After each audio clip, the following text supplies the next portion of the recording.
தனி பாலஸ்தீன நாடு உருவாக ஆஸ்திரேலியா ஆதரவு. சர்வதேச அரசியலில் இஸ்ரேலுக்கு கடும் பின்னடைவு. பாலஸ்தீனத்திற்கான தனி நாட்டை அங்கீகரிப்பதாக அறிவித்துள்ளது ஆஸ்திரேலியா. இது தொடர்பாக கான்பெரா நகரில் நடந்த கூட்டத்தில் பேசிய ஆஸ்திரேலியா வெளியுறவுத்துறை அமைச்சர் பென்னி வோங் பாலஸ்தீன அரசை முறைப்படி அங்கீகரிப்பதாக கூறினார்.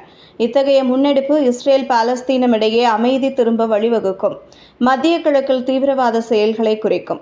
பாலஸ்தீனை அங்கீகரிப்பது பாதுகாப்பான இஸ்ரேல் உருவாக தொடக்க புள்ளியாக அமையும். பாலஸ்தீன மக்களின் வாழ்க்கை தரத்தை மேம்படுத்தும். இம்முடிவு காசாவில் ஹமாஸின் தேவையை குறைக்கிறது. ஈரான் மற்றும் அதன் துணை அமைப்புகளின் அச்சுறுத்தலையும் தவிர்க்கிறது என்றார்.